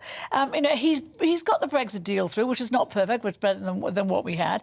He's tackling the boats. Now this. And although, when Giuliani took over the streets of New York as mayor, he was tackling all the little, what we call petty crime. Graffiti and things like that. Yeah, because he said petty crime leads to much greater crimes. And so he hit everyone hard. It was 3 strikes and you're out. And Rishi looks like he's doing the same thing. And I love the fact he's going to make vandals wear jumpsuits and high-vis jackets. And they should have Yob on the back as well. But I think they might think that's cool, Carol. Well, they might think it's cool. Yeah. But do you remember? I don't know whose government it was. It could have been Theresa May's government. She wouldn't allow them to be visible in the streets doing it clear, because she thought it was insensitive and bad for them. They should be made to repair the damage they do. But I think this is what Tory voters want. They want their streets to be safe. They want their streets to be clean. He's going right back into the Tory heartlands now. Yeah. And I think I think this is good news for the Tories. Well, it is, because the Labour lead has halved. It's gone from 20 points to 10 points. So I think that's pretty good. I mean, Benjamin Butterworth, there are going to be a lot of folk out there like me who say, actually, beggars are very often threatening. They're very often a plague. You don't want them around your young kids. They're very often dirty, carrying lots of germs. I mean, these are the sorts of policies that I presume you on the left think are heartless, but actually ordinary folk really embrace. I mean, you say you offer your clothes and shoes. I don't think even beggars want those, to be frank, Dan. You're often true. They're all designers, you well know. Look, the truth is that the main reason that someone ends up on the streets or stays on the streets is because they have serious mental health problems. And so one of these policies, often drugs are a part of it, but mental health tends to be why they stay there. One of the key things here would be that if they're saying just move on people that are begging who are homeless and on the streets, well, what use is that? They're just going to still be begging and still homeless down the road. And then this idea that they're going to criminalise laughing gas, I mean, it is laughable. Why? Well, because I absolutely hate these little canisters. They have been a plague outside where I used to live. There'd be hundreds of them. And what it did is actually encourage gangs of youth to gather outside residential properties and get high on balloons. You might think it's a good idea, Benjamin. I can do without it, to be honest. The problem with the canisters on the street is something called litter, right? If you were tougher on people that are littering, you would solve the problem. He's going to do that. It wouldn't be the litter if laughing gas was illegal. Well, the absolute balderdash that a government and police forces around this country where burglary You're pro-drugs, though. That's what it comes down to. You're pro-legalisation of drugs. No, burglary and theft are basically... But are you? Are basically legal. Is that what this is about? The idea that laughing gas should be illegal. I agree with Christopher Snowden Corrigan, you want the libertarian, that they shouldn't be criminalised. It's a waste of time. Can I just Marijuana shouldn't be criminalised either. It's just a nonsense. I think it's threatening for people inside homes and houses. What, laughing gas? No, wait a minute. When you see hordes and gangs of young people high on drugs, it's quite... You're frightened to come... You're cowering behind a curtain because you're frightened to come out of your house. I don't think anyone's cowering behind some Yes, kid they on are. laughing And gas. You know what? I care about litter. I care about fly tipping because you know what? This is what makes you actually care for your community. Well, you're not a Conservative, are you? Because if you think that you should be going around inventing new laws for problems that can be solved under the existing ones, that doesn't sound very libertarian to me. Well, Emma Webb, I'm not a libertarian when it comes to drug policy, and I've always been very, very honest with this. I believe the war on drugs is an absolute scourge. It has destroyed so many people close to me in my own life. I see the damage that it does in the community that I live in. So, no, I'm not going to sign up to this hard left policy of legalise all drugs so that the middle classes can snort cocaine at their Islington dinner parties without feeling guilty. I agree with you, Dan, and I think that, you know, Isabel and Eamon had a woman on their show, I think it was this morning, who was paralysed through taking this. And actually, it's going to be very difficult for them to criminalise, realistically speaking, because this is used for... These canisters are used for catering, so I'm not sure how they're going to legalise it. But I think the point that Carol pointed to is very important, which is that if you solve the petty crimes, often that has an impact on the broader criminal picture in an area. Clean up the streets, and right? I've had very threatening encounters with people who have quite literally wanted to frog march me over to a cash point so that I can take money out. And that can be, particularly at night, and particularly if you're a woman, that can be really quite threatening. Yes. So I think that, you know, I'm not completely convinced that that these proposals from Rishi Sunak are, you know, prioritising the right things. I think they should be prioritising burglary, like you said. But I think the bloke in Essex hit the nail on the but head. I think when it he will says poll. this bigger But you know, I think it will poll very well. In the But you know, the big danger here, I think, is that, you know, do you remember, you just reminded me by saying that phrase, do you remember when Blair introduced a policy where he wanted to frog march criminals to cash machines so you'd pay on the spot for being drunk? Rishi has to have a way of policing this. You know, we need the police to reclaim the streets. Final word, Benjamin. Well, Rishi Sunak said that soft drugs could lead to more serious things down the line, presumably like being a Tory cabinet minister. Well, I don't approve of Why that. did you give him the last word to crack his joke? Why did you do that? Well, it was the audacity of Michael Gove announcing the laughing gas ban, a man who's admitted to using Class A drugs. OK, so people the hypocrisy can't is admit that painful. they've made mistakes, apologise and move on from it. I'm sure you've made a lot of mistakes in your youth, Benjamin, and we'll forgive you for them too. One day, when you're a Conservative... What do you mean in his youth? One day, when you're a Conservative, you'll realise how stupid the idea of legalising all drugs sounds. I didn't say that, Now, look, incidentally. for reasons unbeknownst to anyone, Keir Starmer was invited to appear on something called the... Wait for this, the High Performance podcast today. Not quite sure why, but during the interview, he said the best part of his week is, quote, when Prime Minister's questions is over. Hardly surprising, given he has the showmanship of a brick. But more shockingly, Starmer said he would like to replace the famous Commons chamber. Look. The moment you stand up at the dispatch box, almost every friendly face is now behind you. And you've got a wall of faces that are going to vehemently disagree with what you're saying. And it's a very, very tribal, divided way of doing things. There are other chambers, you know, other parliaments around the world that are horseshoe-shaped to avoid that. But we've got a very adversarial, confrontational system. I don't find it at all comfortable. I don't think it achieves very much.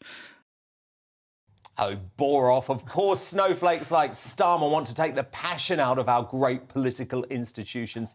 And you also must ask yourself, what is it about unrestricted scrutiny from his peers that Keir Starmer is so afraid of? Carol Malone, Benjamin Butterworth, Emma Webb, do stand by, because coming up, as women's rights campaigner Kelly J. Keane is violently driven out of New Zealand by an extremist mob, are biological women under attack from the trans lobby? My superstar panel will thrash this one out very soon. But next, as Prince Harry returns to the UK today for yet another battle against the British press, is King Charles right to avoid him with claims he's just too busy? Star Daily Telegraph columnist Celia Walden is live on this in 3 minutes.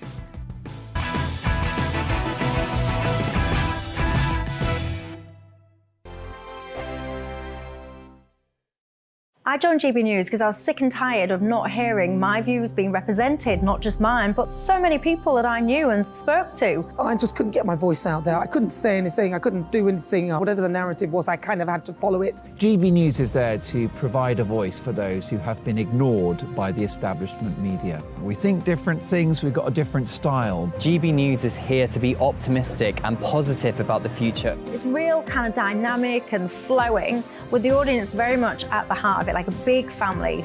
Here at GB News, we talk about the things that matter to you. Hearing the voices from right across our towns and cities, especially our towns. All sides of the argument represented with a heavy dose of opinion. We're on a mission here to make a difference. And the GB News family really is here for you, and whatever time of day you can watch or listen. Britain's watching. Britain's watching.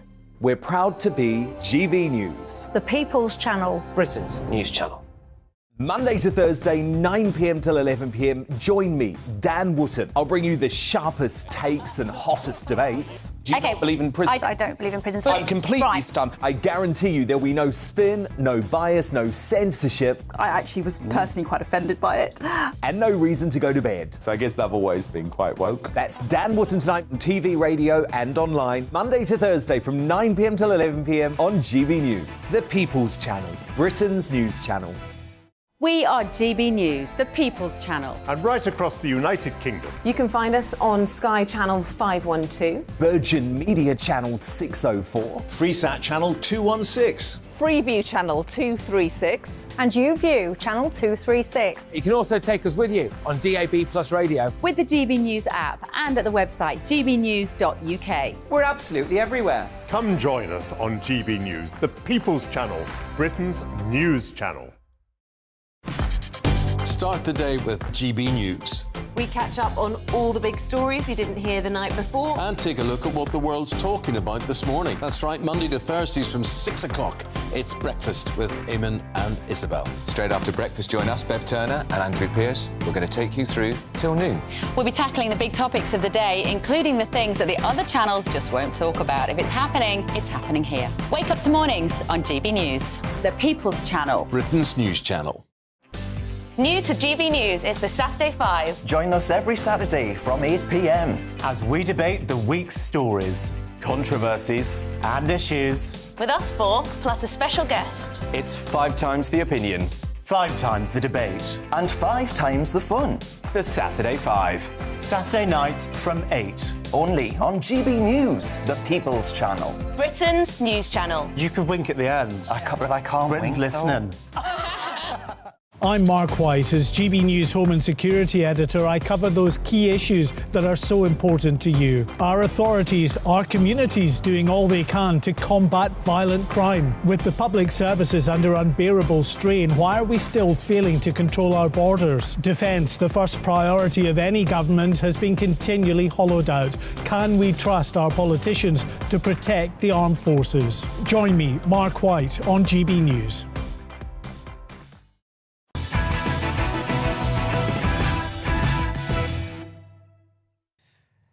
Welcome back. Now, Prince Harry's worldwide privacy tour brought him back to London today as he made a surprise appearance at a pre-trial legal hearing in his claim against Associated Newspapers. Watch.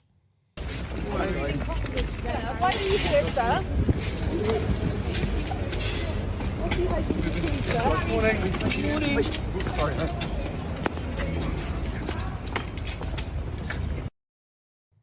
Quite a thuggish response when he bumped into that photographer, wasn't it?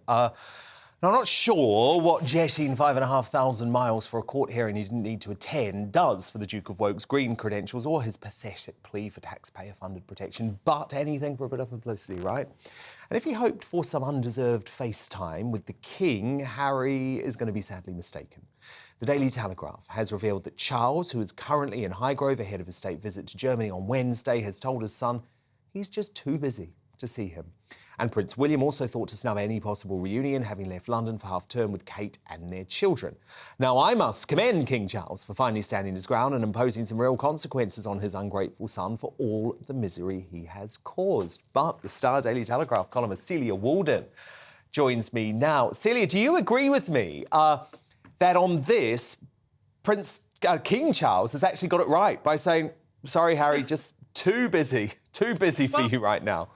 Ouch. I've got to say, when I heard that, I mean, I don't think I've ever said to my daughter, I'm too busy to see you. And I hope that moment never comes. But then my daughter's not treated me in the way Harry has treated his father. So, you know, I understand what Charles is doing. And I'm with you. I think that, you know, for him to be standing up to him for once, and not because he's extended so many olive branches. And I think, I mean, we don't know the ins and outs of it, of course. But the other thing is that we still don't know whether Harry is actually going to come to his father's coronation. So it's all very well him jetting 5,000 miles across the world for this, which is clearly a priority. But to do so without actually having, as far as we know, RSVP'd to his father's coronation just seems a sort of extraordinary mix-up of priorities. And the problem is, Celia, there is a risk now for King Charles associated with any face-to-face with his son, because he doesn't know what's planned. He doesn't know if Harry has interviews planned, if he's planning new chapters to the book. And I believe Charles is right at the moment to say, enough, I'm not going to make myself vulnerable, because by making himself vulnerable, he's also making the royal family vulnerable to attacks from the Sussexes. Right. Well, also, I mean, the irony of this great privacy world tour, and you'll remember that when he did that interview with Tom Bradby after the publication of Spare, he actually said that it would be his life's work to reform the British media. And so this is clearly part of his life's work. But there is a great irony when you consider how many people's privacy he invaded with the publication of his autobiography. From the famous people's homes that he went to and partied at and took Zach, to the people he slept with, they were all thrown under the bus. So he obviously, but it's different standards for him, presumably. I mean, he's far worse than any tabloid journalist, Celia. I mean, come on, think about it, right? He literally quoted his father at his own father's funeral. I mean, come on. That's invasion into grief. That is actually quite sickening.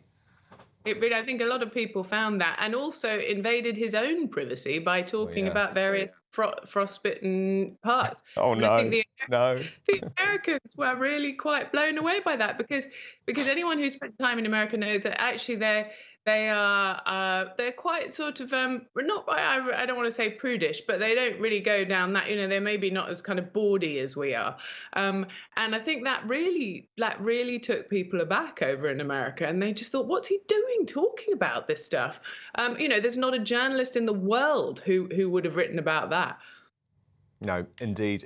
Now, look, Celia, I want to turn to this woke war on literature after the great Agatha Christie novels became the latest target of left-wing censors. So this is HarperCollins setting its sights on Poirot and the Miss Marple series, reworking Christie's masterpieces and, in some cases, could you believe this, removing entire passages to suit so-called modern sensitivities. So I'll show you some of the changes, which include changing the reference to natives with the word local and Indian temper with his temper. That's in Miss Marple's final cases, and 2 other stories, while the appearance of a young woman in the mysterious affair at Styles has been changed from of gypsy type to simply a young women. Of course, Agatha Christie, not the first to have these sensitivity readers come in and tear up the original works. Roald Dahl, Ian Fleming have recently had woke rewrites. So are we actually now preventing a generation of children from getting into reading the real world? I can't bear this. Well, what anyone who's ever met a child, this is the biggest mistake that publishers are making. If they think they're going to somehow reignite, a sort of generation of readers in young children, you'll know, if you've ever met a child, that they love villains. They don't want people toned down, and to be made sort of #BeKind. They want big, outsized, grotesque Roald Dahl style villains, or indeed the kind of villains, that you find in Agatha Christie. And what's hilarious is some of the stuff that they take out is just completely absurd. Like in Enid Blyton, who again has also been a victim of this posthumously, she has had various passages where characters have said said "shut up" to each other, and that has been taken out because, I mean, God forbid a child should read "shut up," it's a terrible mistake.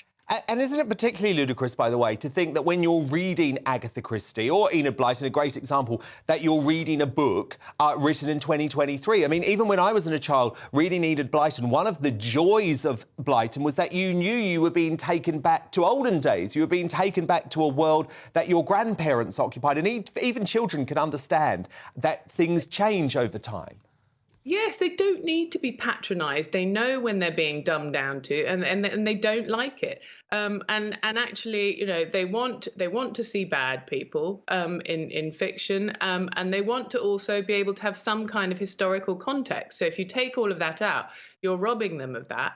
And I think you're making books even less appealing to them than they are now. And they really are not the most appealing thing when every single device is clamouring for their attention. Exactly. They're just going to turn to TikTok rather than some sort of sanitised Roald Dahl. Couldn't agree more. Star Daily Telegraph, Celia Warden, always a pleasure to speak, Celia. Thank you so much. But coming up in Uncancelled, as Gary Lineker confirms the details of his cosy deal with the Director General, Tim Davie. Why was the British Bashing Corporation's top paid presenter given free rein to break impartiality rules? Calvin McKenzie responds to this live in the studio shortly. But next, in the media buzz, with J.K. Rowling jumping to the defence of women's rights campaigner Kelly Jane Keane, who was driven out of her own rally by a rabid mob over the weekend. Are biological women now under attack from the trans lobby? My superstar panel return to get stuck into that straight after the break.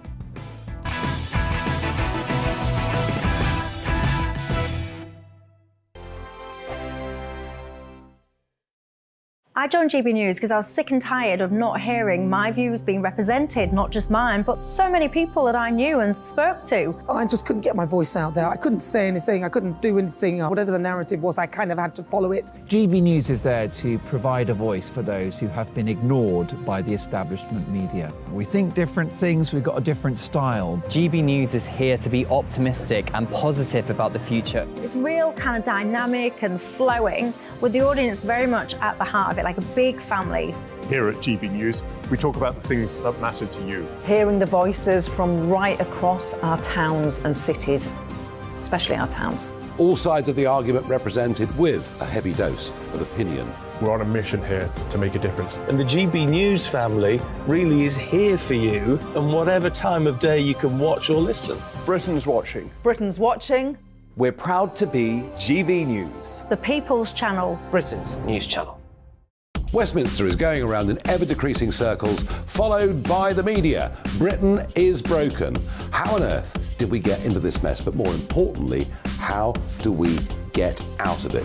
Join me at 7 p.m, Mondays to Thursdays on Farage. Here on GB News, we will have open, rational debate. We've got to work out how Britain moves forward from this. Join us here on GB News, the People's Channel. Britain is watching. You've probably seen politicians interviewed 1,000 times, but we do it differently. We find out who they really are, we don't shout, we chat, and hopefully we bring a bit of light, not just heat. Did you know Kate Moss? Apparently. Do you have a pair of jeans or a pair of jeans? No, of course I don't. What would I do with them? My friends are like, oh my God, what's she doing now? Join me every Sunday at 6 for Gloria Meets, only on GB News, the People's Channel, Britain's news channel. I'm Jacob Rees-Mogg, the Member of Parliament for North East Somerset and a former government minister. For years, I've walked the corridors of power in both Westminster and the City of London. I campaigned in the largest democratic vote in our island story. I know this country has so much to be proud of. We need to have the arguments, the discussions on how we make it better. The wisdom of the nation is in its people. Vox Populi, Vox Dei. That's why I'm joining the People's Channel. Join me Monday to Thursday at 8 p.m. on GB News, Britain's news channel. I'm Mark White. As GB News Home and Security Editor, I cover those key issues that are so important to you. Our authorities, our communities doing all they can to combat violent crime. With the public services under unbearable strain, why are we still failing to control our borders? Defence, the first priority of any government, has been continually hollowed out. Can we trust our politicians to protect the armed forces? Join me, Mark White, on GB News.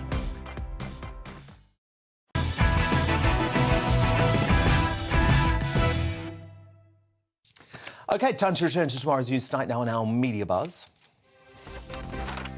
More front pages have been delivered. We'll go to the Daily Star first, which has fun with the news that scientists have been working to defeat some of Earth's nastiest diseases with zero-gravity experiments in space. The Daily Mirror leads with a showbiz exclusive on the Only Fools and Horses legend Sir David Jason, who has discovered he has a 52-year-old daughter and 10-year-old grandson that he never knew existed. Wow, and the Daily Mail leads with Prime Minister Rishi Sunak's vow to crack down on nuisance staycation house parties in rented properties as part of his plan to tackle antisocial behaviour. My superstar panel back with me now. Top Daily Express columnist Carol Malone, senior reporter at the newspaper Benjamin Butterworth, and the director of the Common Sense Society UK, Emma Webb. Now, brave women's rights activist Kelly J. Keane was driven away from her own rally in New Zealand this weekend in shocking scenes of woke tyranny, being doused in soup by a baying leftist mob before panicked police were forced to evacuate her for her own safety.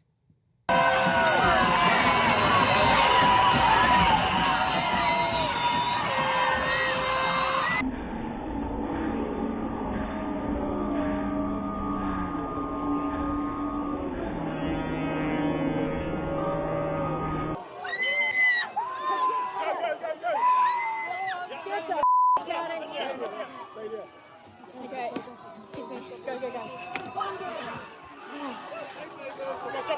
Security. Okay.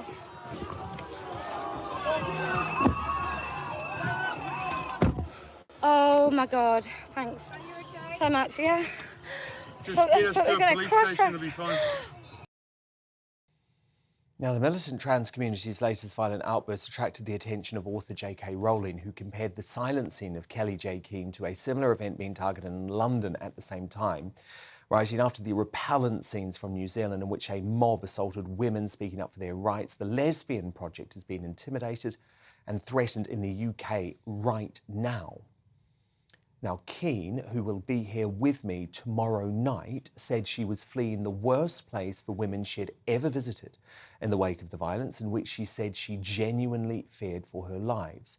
Those disgraceful scenes in Auckland were just the latest recent example of a global movement that seems determined to use violence against women to shut down brave female rights voices like Keane and Rowling. So, as Kelly J. Keane is driven out of New Zealand by violent trans rights extremists, are biological women now under attack, Carol, from the trans lobby? Without question, absolutely. That you mentioned that protest today. That was the trans lobby protesting against lesbians and saying they were having a meeting and they were saying that they were shut because there was no men present. I mean, how dare they? What's it got to do with them? Why is it trans activists, most of whom are men wanting to be women, why do they hate women so much? Why do they target women all the time? They want to be women and yet they appear to hate them. What has happened? We've seen what's happened to J.K. Rowling. She's been threatened with death. She's been threatened with rape. We've seen what's happened to Sharon Davis when she was fighting against the ban in sport. She was threatened. They tried to destroy her career. She actually said, they tried to take your brand, your career, your job. They threatened her children. How in God's name? I was trying to think today, in preparation for coming out, I was trying to think, why are they so aggressive? And why are they so vile, these activists? And I think it's because their ideology is so fragile. It doesn't actually stack up. You can't be a bloke and just declare yourself a woman and expect everything to be okay. It doesn't. So maybe they have to be aggressive to push it through. But when are we going to start tackling this? Because these are criminals. I hope to God that woman who threw the soup or the tomatoes, as it was in New Zealand, let's hope she's been arrested and charged, but we can't guarantee it. Absolutely not. I mean, Emma Webb, this is a story, obviously, that's very close to my heart because I'm a dual citizen, as people know, of the UK and New Zealand, which is my home country. And earlier on today, I was talking about a wave of woke tyranny that has spread through New Zealand. I actually put this down to Jacinda Ardern. It happened to me when I spoke out against her inhumane lockdown policies. I've seen the same thing happen to Kelly J. Keane. She has been described everywhere as a transphobe. But this is in the mainstream New Zealand media. Yeah. She's been described as a neo-Nazi. This is ludicrous. I mean, Kelly J. Keane is a regular on the show. She'll be here tomorrow night. She is none of those things. Yes, she has controversial views, and yes, she does not believe that you can biologically transition your sex. But that doesn't make you a transphobe, does it? No, not at all. I mean, I think that Kelly J. Keane is a hero, frankly. I think she has so much courage. She's so brave. The fact that she puts herself into these situations where she knows that she's going to be at risk. Because we've seen for a very long time that, you know, there's this sort of bubbling violence with a lot of these protesters, people holding placards that say things like decapitate TERFs. You wouldn't get away with that kind of straightforward incitement to violence. You wouldn't have that tolerated for any other group of protesters. It's borderline terroristic. And I think what we're seeing here is that bubbling has tipped over into violence, and Kelly J. Keane goes into these situations knowing that she's going to show these protesters for what they are, and that is women-hating misogynists who want to use violence to silence women from standing up for their rights. She is so brave, and I think that the country should applaud her. But what's so shocking to me, Benjamin, is the alternate reality that now exists with these sorts of stories. So just like everywhere in the media, Jacinda Ardern was painted as a hero of the New Zealand people, and she had the people behind her, which she actually didn't, hence why she's left office. Same with Sturgeon in Scotland. What we've seen here is a presentation in the media of these so-called protests being peaceful. Just like the BLM protests that took place in the US in 2020, we can see with our own eyes. There was nothing peaceful about that. It was violent, it was thuggery, and I think the media should be calling those activists out, not Kelly J. Keane. I mean, first of all, you list two female political leaders who both won landslide elections and support trans rights. And so it's strange that you don't respect their views as women, OK? You can't pick and choose. Now, someone who's throwing tomato soup or anything more violent is clearly being a total idiot, and the law should deal with them, because that's not a way to behave. Is this violence, Benjamin? Well, I mean, of course, if you're physically manhandling someone, if you're throwing something at them, that is violence. There was an old woman who got punched in the face twice. But do you know what? The idea that you talk of a so-called trans lobby, well, no one has ever run a FTSE 100 company who's trans. There's no trans person who's edited a national newspaper or had a national newspaper column. There's someone who came out as trans, but no trans person has ever been elected to Parliament. Where is this trans lobby you talk of? The truth is that you have people like that have sincerely held views, but also take joy in stirring hate. You genuinely don't believe there's a trans lobby? There are far more people. You can't name a single person in the most influential jobs in our society, the most powerful roles. That's a strange definition of a There lobby. has never, ever been a transgender person in one of those roles. So how are they controlling everybody? The trans lobby nearly It's a farce. destroyed Sharon Davis in this country. They nearly No, destroyed it her. didn't. Yes, they did. I'd never heard of her until she started having views on trans that's because you're young stuff. and yet you're not interested in anything else that you're not interested in. Sharon Davis, we're Olympic Huge swimmer. star. They nearly destroyed She's her. on telly. Powerful She activist actually said that she had been employed for 30 years by various companies who dropped her because of this lobby, because this lobby was lobbying them not to employ her. You know, you can't terrorise women into silence. And that's what's exactly interesting, what the trans lobby features a lot of men. Right? Well, it is. The videos... Men who want to become Because women. you're suggesting that the trans lobby only includes trans people, and that is not the point. The No, trans I'm not. lobby It includes a has great many women. Has been thrown in to this huge LGBTQIA plus grouping, which folk like me do not identify with. We don't view ourselves as... Well, don't worry, I think plenty of gay people don't identify you with it either. Look, you know, there is... Women, can I ask you a question? Why What a are horrible women thing to not say. allowed? Why are women not allowed to criticise transgender ideology? Why are we not? Because we're not. You can criticise or compliment whatever you like, OK? Well, if you do, but what you I'm get saying... terrorised.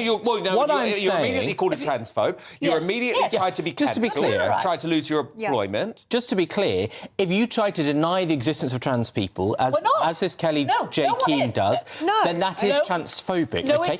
If women stand up for their rights, they're called transphobes. If lesbians stand up for same-sex attracted We're not rights, going to they're talk called over each other, but the point is Kelly J. Keane does not believe that you can biologically transition And that is from transphobic. a man to a woman. No, it You isn't. say Of course that's it is. transphobic. I would actually say she's stating I think it's hate-mongering. And you know what? I just think the level of hypocrisy to sit here picking up activists who care about transgender rights and saying they're attacking women when a man called Calvin Robinson sits in this seat on Tuesdays and says that women's rights have gone too far, or when Andrew Tate sits on this channel who is currently being investigated in Romania and has said on record that he should be able to strangle women.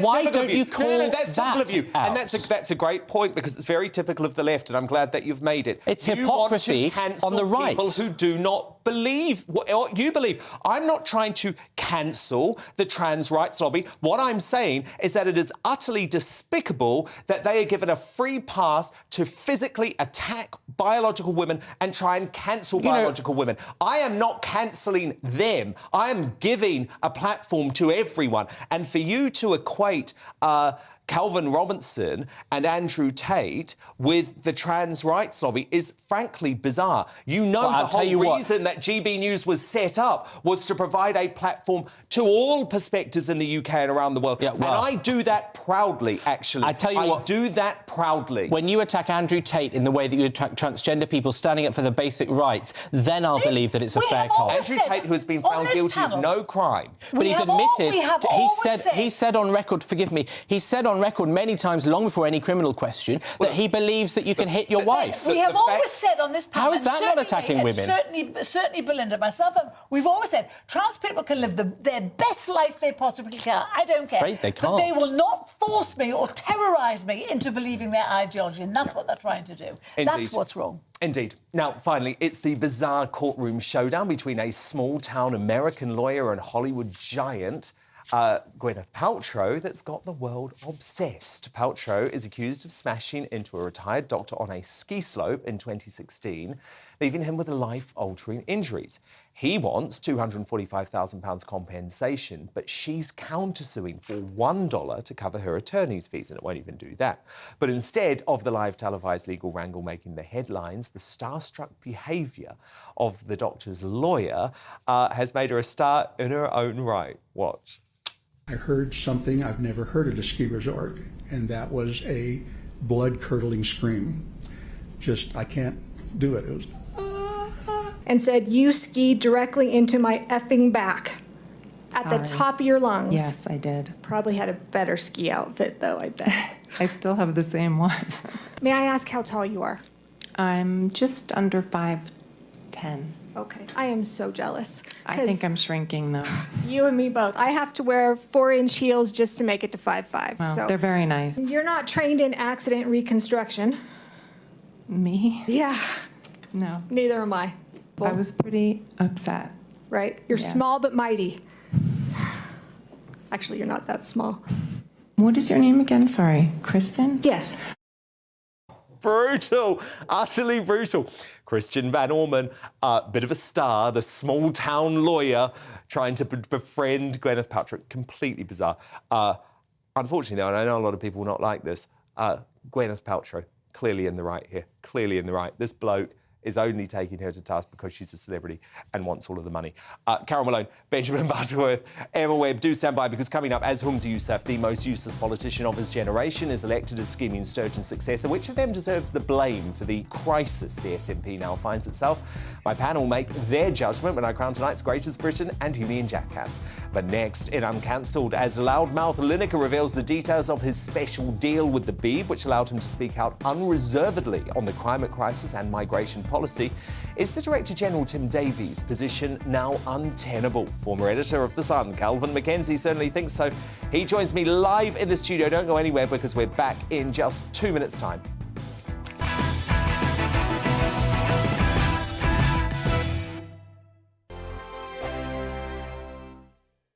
First and foremost, I am a GB News fan, and I was before I was working here. Just love the fact that we're asking the questions that a lot of establishment media won't ask. With a bit of a twist, we not only want to inform you, but we want to keep you entertained. It's worth the drive, because you get in and the team's all ready and waiting, they're itching to go, and it's a proper little family. GB News is the people's channel. It's the audience that makes the programme sing. We're giving our viewers and our listeners a voice. I see the thousands of your letters, tweets, emails, you name it, coming in. Britain is broken. How on earth did we get into this mess? But more importantly, how do we get out of it? The establishment had their chance. Now we're here to represent you. It's time for something different. It's time for GB News. I'm very patriotic. I believe in Britain.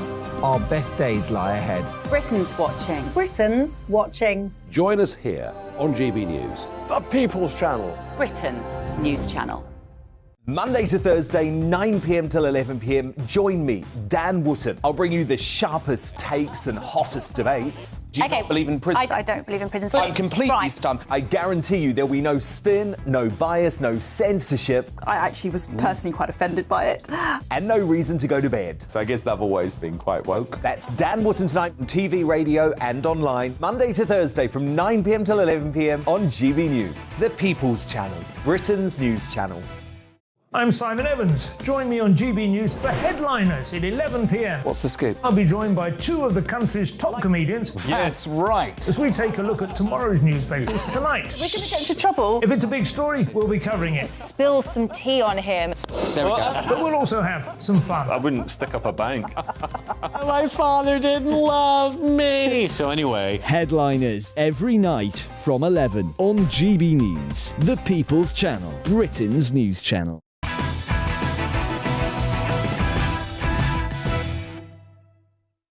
It's time now for Uncancelled. And this is where Britain's top commentators speak out on controversial issues without the fear of the cancel culture sweeping the rest of the media. And look, Gary Lineker back in the headlines today because he's decided to speak out on his impartiality row, saying it was totally disproportionate. The coverage was totally disproportionate. Now, he was taking softball questions from the lefty warmonger Alistair Campbell on a podcast he produces. So it was hardly a tough ask for him to do that. On there, the BBC star also brazenly revealed details about his shady impartiality deal with the corporation's Director General, Tim Davie. Listen. I'm still bewildered. Do you still find it a bit odd? I thought it was so disproportionate. It didn't bother me. I was okay.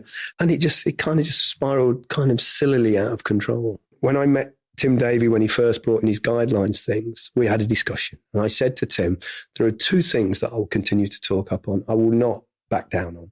And he agreed. One of them was about the refugee crisis and the other one was about climate change. People say, oh, you've the lefties and all this. I'm not particularly a lefty. I'm certainly not from the right. And I think I probably drift from centre to left a little bit centre.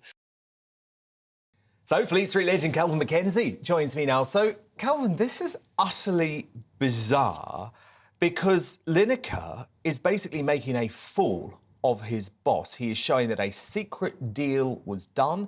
It was kept from the public. Certainly it was also probably kept from lots of people within the BBC. Davie can't survive this now, surely. Well, he's made a fool of himself. He's made a fool of most of the news division of the journalists. And what he's done is he's empowered Lineker, who has just basically said, actually, correctly, he said, I was told by the most important man within the BBC that I could say whatever I liked about climate change and about the climate crisis, difficult area of our country, which is it divides things, it creates debates on television and everything. He said, go for your life. Well, think about it. Well, why would he say that? Well, of course, how stupid is Tim Davie as well? Because those two topics, right? So illegal immigration or migration, however Lineker wants to frame it, and the climate crisis, which includes net zero, these are the two most consequential. Why would he say it? He'd say it to be grandstanding with them. Oh yes, you say what you like. Say what you like. I guarantee to you, they do not renew the Lineker contract. They will allow this to run down and then finally just say, oh, we've had a good run, you've had free speech, I've been made to look an idiot, but honestly, we can't carry on like this. And both sides will agree that that's the best thing that can happen. And so we are seeing the beginning of the end, but in the end, the other person that's likely to go in all this is Davie, because what of his colleagues? Why did we push him out? We didn't know that you'd agreed all this. So he's done for as well, I'm afraid. Unfortunately, Davey and the BBC have now also created a political martyr in Lineker, right? Because this interview today, I mean, this was not hard-hitting. This was not journalism. You know, he effectively employs Alistair Campbell, who we spoke about on the show last week. So first of all, he's created a value for that company. Well, thanks very much. I'm sure Lineker didn't need any more money, but that becomes attractive. He's created more value for Lineker in the commercial world, the Q, Sky, or whether it's BT Sport or whatever sporting organisation, they'll pay more. And the other thing that he's done is that Lineker sounds very reasonable. Well, what did I say that was wrong? No mention, by the way. Nobody said to him, Campbell, who used to be a journalist, by the way, it's about 4,000 years ago, before he became a propagandist and a bloody liar, right? The issue there was, why didn't he say to him, well, why did you use the word Nazi? I mean, there's been a tremendous outcry about the word Nazi. How on earth can what's happening on our boats and what's happening to migration be compared in any way to 6 million Jewish people being exterminated in the Second World War? It's a... Well, Lineker claims, of course, that he said 1930s Germany, and he wasn't talking about well, what was he talking about? What was interesting about 1930s Germany, then, apart from the rise of Nazis? But, of course, Alistair Campbell's not going to ask him a tough question. He's interviewing his boss, and the person who pays his mortgage. And also, he agrees with every word of it. Yeah. And so these are a very bad moment. I wouldn't care anything about this. If Lineker wants to say it with Sky, wants to say it with BT Sport, go for your life, right? Of course. But while I am paying 159 quid, I would like it to be played down the middle. Totally agree. Calvin Mackenzie, thank you so much. We'll speak later in the week. But it's time now to reveal tonight's greatest Britain and Union jackass. Carol Malone, who is your GB nominee? Well, I'm amazed to be saying this, but it's actually Rishi Sunak who's knocking Starmer out at the park of the moment. You know, he got rid of Surgeon, he got the Brexit deal, not the purple, but anyway. He's stopping the boats and he's launched a blitz on antisocial behaviour. Good on him. Benjamin Butterworth, your nominee. Mine is Adele, who's just finished the first part of her Las Vegas residency. She's announced another 34 dates. But what I love is that she's been so down to earth, so good with her fans. I love that she's not become an out-of-touch Hollywood superstar. And I think we've got some footage of this, actually. Adele! I love you. Yeah, Manchester. Manchester, mate. Yes, go!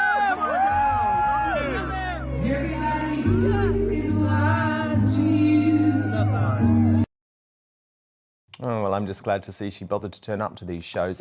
Emma Webb, your GB nominee. I do love Adele, by the way, but it was bad. The cancellation was bad. It cost a lot of friends of mine a lot of money.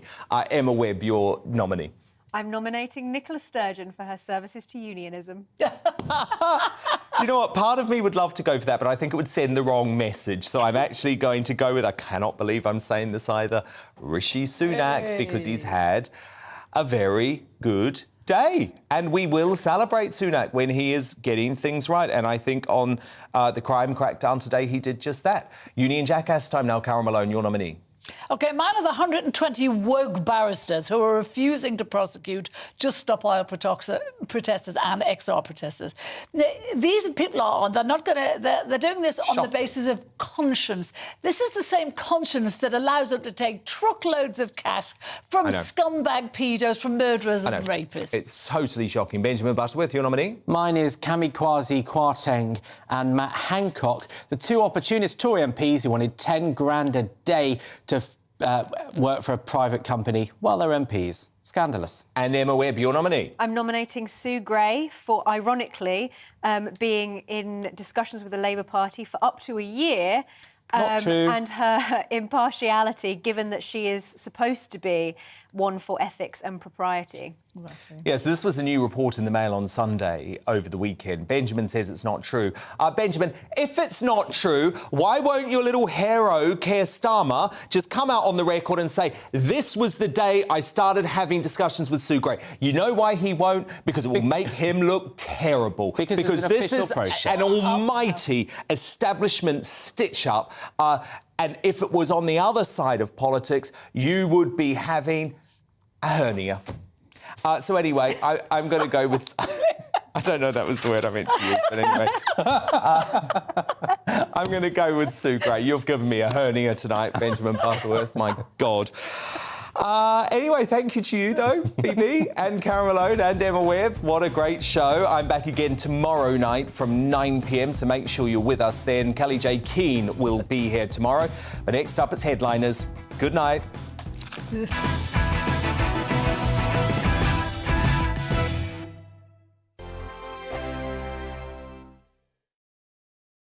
I joined GB News because I was sick and tired of not hearing my views being represented, not just mine, but so many people that I knew and spoke to. I just couldn't get my voice out there. I couldn't say anything. I couldn't do anything. Whatever the narrative was, I kind of had to follow it. GB News is there to provide a voice for those who have been ignored by the establishment media. We think different things, we've got a different style.